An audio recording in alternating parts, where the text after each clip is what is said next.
اور صبح کے وقت سورہ یاسین اور شام کے وقت سورہ واقعہ پڑھنا، اس سے خوشحالی آتی ہے، تنگ دستی بھاگ جاتی ہے۔ بزرگوں نے خوش رہنے کے ناظرین کرام 7 سنہری اصول ہمیں بتائے ہیں۔ یہ تو فاروق اعظم رضی اللہ تعالی عنہ کی بات ہوئی، اور پھر جو بزرگ ہیں جن کو ہم تابعین کہتے ہیں، تبع تابعین ہیں، اولیاء کرام، قطب، اطہار، ولی، کہ کبھی کسی سے بلا وجہ نفرت نہ کرو، مصیبت میں پریشان نہ ہو، ہمیشہ سادہ زندگی گزارو، توقعات مت رکھو، کیونکہ جب یہ پوری نہیں ہوتی تو دکھ ہوتا ہے۔ لینے کے بجائے زیادہ دینے پر یقین رکھو، ہمیشہ مسکراتے رہو اور اچھے دوست بناؤ۔ ابھی میں اس وقت جو پروگرام کر رہا ہوں تو مجھے بتایا گیا ہے کہ کراچی میں بڑی تیز ہوائیں چل رہی ہیں۔ اللہ سبحانہ و تعالیٰ سے ہمیں ڈرنا چاہیے۔ یہ تیز ہوائیں، یہ آندھیاں، یہ اس کے سگنلز ہیں، یہ موصول ہو رہے ہیں ہمیں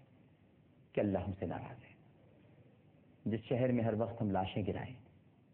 جہاں پر ہر وقت خون کی ندیاں بہیں، وہاں جب تیز ہوائیں چلنا شروع ہوتی ہیں اور آندھیاں آتی ہیں تو دل گھبرا جانا چاہیے۔ بزرگ فرماتے ہیں کہ سورہ تکویر کی تلاوت کرنی چاہیے، سورہ شمس پڑھنی چاہیے فوری طور پر۔ نبی کریم صلی اللہ علیہ وآلہ وسلم کا تو معمول تھا ناظرین کرام کہ ایسا کبھی کوئی واقعہ پیش آتا تھا یا آسمان پر آپ بادل دیکھتے تھے تو آپ گھبرا جاتے تھے۔ جب بجلی چمکتی تھی تو سرکار دو عالم صلی اللہ علیہ وآلہ وسلم پریشان ہو جاتے تھے۔ مطلب گھبراہٹ اور پریشانی سے مراد یہ نہیں ہے، میرے سرکار تو سرکار ہیں، لیکن تعلیم کے لیے۔ تو اما عائشہ نے ایک مرتبہ پوچھا رضی اللہ تعالیٰ عنہ، آپ ہو سکتا ہے کہ یہ آپ پریشان ہو گئے، گھبرا گئے، مفہوم کچھ اس طرح سے ہے کہ یہ اللہ سبحانہ و تعالیٰ کی رحمت برسے، تو آپ نے ارشاد فرمایا میں یہ کیوں نہ سمجھوں کہ یہ قوم ہود پر جو عذاب نازل ہوا تھا اور جو ابر آیا تھا کہیں یہ وہ نہ ہو۔ یعنی تعلیم یہ دی، بھائی ظاہر ہے کہ نبی کی موجودگی میں تو عذاب کا سوال ہی پیدا نہیں ہوتا، اور وہ بھی سرکار دو عالم، لیکن تعلیم یہ دی جا رہی ہے کہ آپ کسی بھی چیز کو چھوٹا مت خیال کریں۔ اب اس وقت آندھی اگر آ رہی ہے یا اس وقت تیز ہوائیں چل رہی ہیں تو فوری طور پر ہمیں صلاۃ الحاجات کے لیے کھڑا ہونا چاہیے، صلاۃ التوبہ پڑھنی چاہیے، اللہ تعالیٰ سے معافی مانگنی چاہیے۔ یہ سب اس کی نشانیاں ہیں، وہ ہم اسے نہیں پہچاننے کی کوشش کر رہے، کیونکہ ہم تو غافل ہیں لیکن وہ غافل نہیں ہے۔ ہم تو لوگوں کو مار کر بھول جاتے ہیں، قتل کر کے فراموش کر دیتے ہیں، گناہ کرتے ہیں، لوٹ مار کرتے ہیں، لوٹ کھسوٹ کرتے ہیں، تو کیا عذاب ہماری طرف نہیں آئیں گے، روانہ نہیں کیے جائیں گے؟ اور چلیے اگر عذاب سخت لفظ ہے تو کیا ہماری پکڑ نہیں ہوگی؟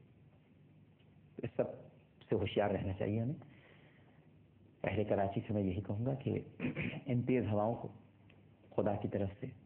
وہ اشارے سمجھیں کہ جو اشارے ہمیں بہت پہلے سمجھنے چاہیے۔ تیز ہواؤں کا چلنا اچھی بات نہیں ہوتی۔ فقہا، علماء اور اہل عرفان کہتے ہیں کہ یہ اللہ کی ناراضگی کا مظہر ہے، کیونکہ یہ کچھ ہوائیں ہیں جنہیں پروردگار نے قید کر رکھا ہے، اور بتایا جاتا ہے کہ کچھ ہواؤں کو تو اتنی شدید قسم کی زنجیروں میں جکڑ رکھا ہے کہ اگر انہیں آزاد کر دیا گیا تو یہ پوری دنیا روئی کی گالوں کی طرح اڑ جائے گی، لیکن اللہ نے ان کو مقید کر رکھا ہے ایک خاص اور معلوم وقت کے لیے، جو صرف پروردگار کو علم ہے کہ کب ان ہواؤں کو چھوڑا جائے گا۔ صرف کہتے ہیں کہ طوفان یہ جو قوم عاد تھی، آپ کو بتا دوں ضمن کہتے ہیں، روایات میں آتا ہے، اور اس پر علامہ ابن کثیر البدایہ والنہایہ میں اس پر انہوں نے گفتگو فرمائی ہے۔ کہتے ہیں کہ جو ریح العقیم جس کو اللہ تعالیٰ نے قید کر رکھا ہے، اس میں سے صرف اتنی سی ہوا لی گئی تھی جو سوئی کے ناکے سے گزر جائے۔ ریح العقیم جو سب سے عظیم ہوا ہے، اس کو اللہ نے مقید کر رکھا ہے، اس کے حکم کی پابند ہے،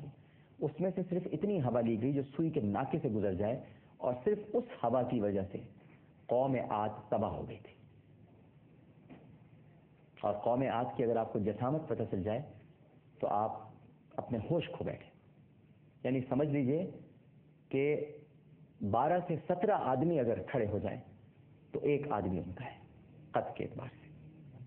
اور پھر ان کی طاقت اور جس طرح وہ سنگ تراشیاں کرتے تھے اور جو بڑی بڑی عمارتیں بناتے تھے، آپ سوچ نہیں سکتے کہ وہ کیسے تعمیرات میں، یہ فن تعمیر میں ماہر ترین قوم تھی اور انتہائی تن و من تھے، حسین تھے، طاقتور تھے، گرانڈیل تھے، لیکن سوئی کے ناکے سے جو ہوا نکلی ہے اس نے انہیں تباہ کر دیا، ریح العقیم۔ اور پھر جب یہ تیز ہوائیں چلتی ہیں تو ساتھ ساتھ تیز بارشیں شروع ہو جاتی ہیں۔ ان تیز بارشوں کو بھی جب ہوا آندھی کے ساتھ اور تیز ہوا کے ساتھ بارش ہو تو علماء فرماتے ہیں کہ اسے نیک فعل نہیں سمجھنا چاہیے،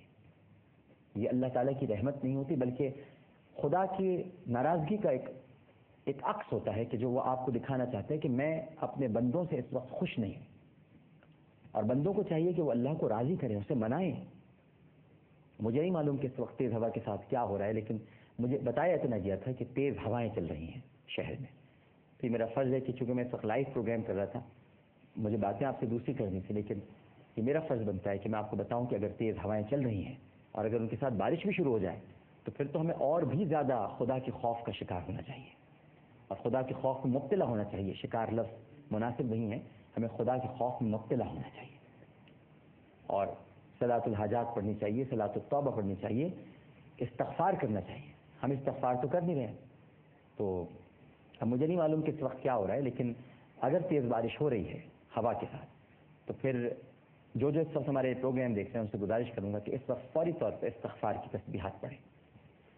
کیونکہ میں تاریخ کا طالب علم ہوں، میں نے کبھی بھی یہ دعویٰ نہیں کیا کہ میں کوئی عالم ہوں، زاہد ہوں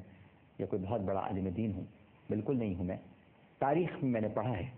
کہ اللہ سبحانہ و تعالیٰ جب ناراض ہوتا ہے کسی قوم پر تو پہلے تیز ہوائیں آتی ہیں اور ان کے ساتھ پھر بارشیں ہوتی ہیں۔ تیز ہوا کے ساتھ بارش کبھی بھی نیک فعل نہیں ہوتی ہے اور یہ رک بھی جائے گی، اور آپ کہیں گے کہ ڈاکٹر صاحب تو بڑا اس دن ہمیں بتا رہے تھے، اور اللہ تعالیٰ کی تدبیر کچھ اور ہوتی ہے، بندے اس تدبیر تک نہیں پہنچ سکتے۔ رک بھی جائے گی انشاءاللہ، لیکن ہمیں بہرحال استغفار کرنا چاہیے اور اللہ کے حضور رجوع کرنا چاہیے۔